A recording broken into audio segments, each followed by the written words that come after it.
Khvicha Kvaratskhelia submits transfer request. Liverpool interested in deal. Liverpool contacts left-back's agent while searching for Robertson's successor. €20, 25 million to close the deal. Hello, Reds fan.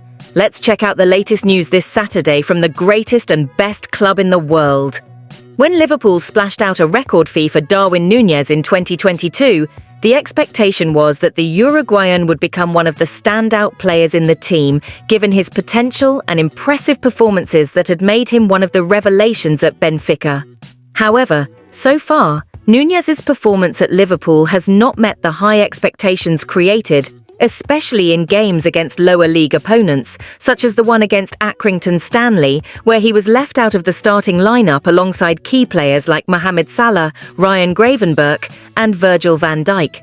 This caught attention as it shows that coach Arne Slot doesn't have full confidence in Nunez for the tougher and more decisive matches ahead. Despite this, Slot chose to start Nunez against Accrington, a decision that seemed to be an attempt to give the forward a new chance. However, once again, the Uruguayan failed to meet the expectations placed on a player of his caliber. With only 4 goals for the season up until that point, he was given another opportunity to prove his worth. But his performance in the first half clearly showed why Liverpool fans still have serious doubts about his effectiveness on the field. In the first 15 minutes, Nunez squandered 2 clear goal-scoring chances, which showed his difficulty in capitalizing on key moments. The first opportunity came after a superb cross from Harvey Elliott, but Nunez headed the ball over the bar, despite being just 6 meters from goal, in a play that looked promising. A few minutes later, after a Trent Alexander-Arnold attempt was blocked by the opposing goalkeeper, the ball fell to Nunez, who, in a more open situation, once again missed the target, shooting over the bar from about 12 meters out. These mistakes clearly illustrated the criticism ex-player Robbie Fowler had made before the game. Fowler, who was working as a commentator for ITV, didn't mince words in analysing Nunez's situation. He's not quick enough with his thoughts. When he has time to think, he struggles. His speed of thought needs to improve. You don't sign him to work hard, but to score goals, to perform better in a Liverpool shirt.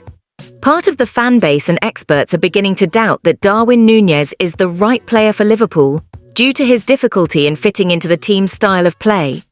Although he provided an assist for Diogo Jota's goal, his contributions have been modest, especially considering the hefty fee paid for his signing.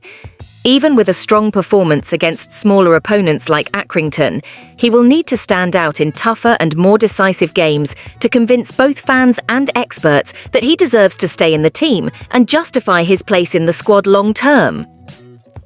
Liverpool is ramping up efforts to find a long-term successor for Andy Robertson, and one of the most promising targets is El Hadji Malik Diouf, a 20-year-old left-back currently at Slavia Prague.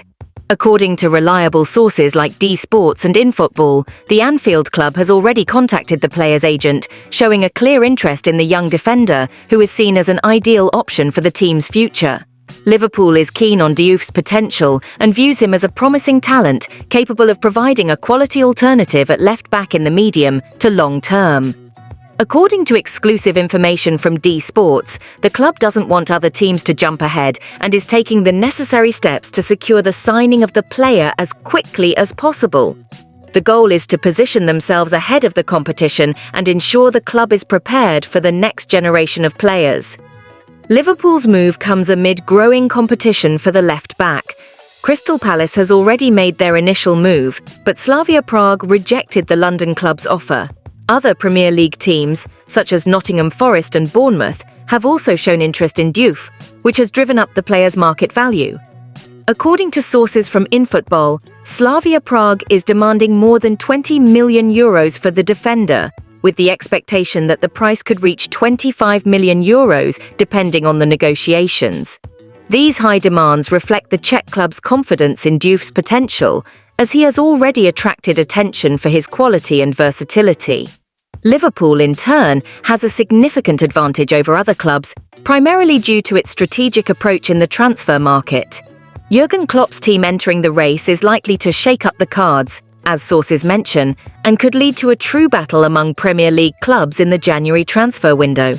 If Liverpool secures the signing of Diouf, They will not only strengthen their defense, but also make an investment in the club's future, something that has been characteristic of their approach in the transfer market in recent years. For Liverpool, signing Diouf will not just be a move to fill a specific position, but also an opportunity to secure a young talent with huge potential. The growing competition for his signature ensures that the coming days will be crucial, and the January window promises to be decisive for the player's future and for Liverpool's long-term strategic planning. Do you think El Hadji Malik Diouf would be a good signing to replace Andy Robertson in Liverpool's future? Comment below with your opinion. After days of speculation about Liverpool's interest in signing Khvicha Kvaratskhelia, the Napoli winger, the Georgian player has officially submitted his transfer request. The Reds' interest came to light last Thursday, as reported by David Ornstein from The Athletic and Paul Joyce from The Times.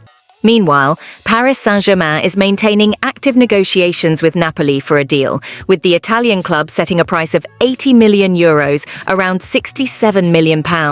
However, Liverpool is said to be a potential behind-the-scenes competitor, waiting for a strategic opportunity to act. This scenario gained momentum last Saturday when Napoli coach Antonio Conte confirmed Kvaratskhelia's transfer request. "We're talking about an important player," Conte said. "Last summer, I spoke to the president and demanded the retention of some crucial players.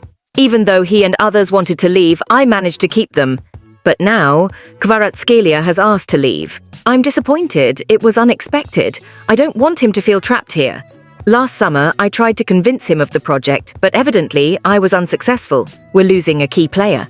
It remains unclear whether Liverpool will move forward with negotiations for Kvaratskhelia, or if the transfer request will facilitate his move to PSG. Journalist David Lynch analysed the initial reports and suggested that Liverpool might repeat the strategy used in signing Luis Diaz in 2022. "This is an approach we've seen Liverpool use before," Lynch commented on his YouTube channel. When Luis Diaz arrived in January, Tottenham had already negotiated with Porto and even agreed on a fee before Liverpool acted. They let Spurs do all the preliminary work to find out the value Porto would accept, and then moved forward with their offer.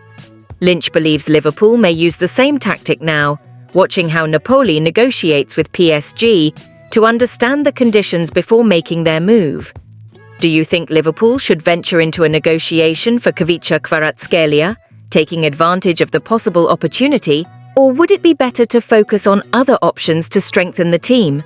Thank you for watching. See you next time.